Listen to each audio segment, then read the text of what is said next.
Les élus écologistes saluent la création d'une zone à faible émission sur le territoire de la métropole.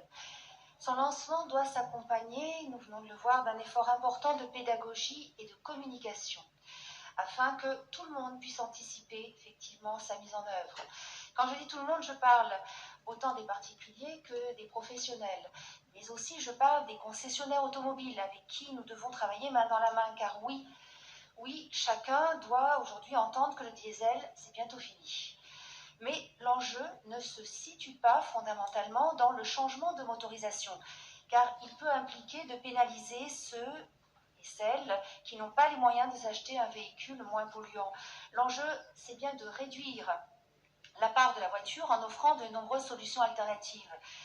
Il faut en finir avec le mythe de la voiture instrument de liberté individuelle. La voiture est une contrainte. Les bouchons, les dépenses en carburant, en assurance, les entretiens, le bruit et la pollution sonore. La zone à faible émission va donc s'accompagner d'une politique de développement des transports en commun, du vélo. Et je ne peux pas parler de la ZFE sans parler de l'État, du gouvernement Macron qui nous oblige à mettre en œuvre un tel zonage depuis 2019 et la loi d'orientation des mobilités. Alors qu'il n'a rien prévu pour aider les collectivités à mettre en place un contrôle effectif et automatisé du respect de la ZFE. Il préférera sans doute ensuite communiquer sur les dépenses de fonctionnement de nos territoires.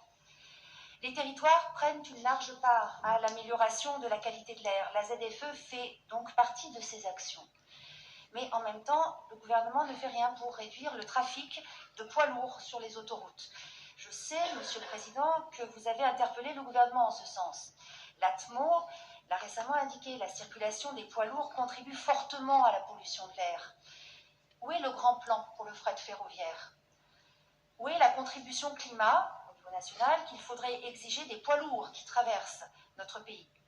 Le plus souvent, le gouvernement fait le choix d'élargir des autoroutes, ce qui, nous le savons tous et toutes, ne réduit pas le trafic routier et n'améliore pas la qualité de l'air. C'est pourquoi nous préférerions de notre côté que la ZFE intègre les zones desservies par les poids lourds qui arrivent de l'autoroute. Nous pourrions envoyer un message ainsi plus clair.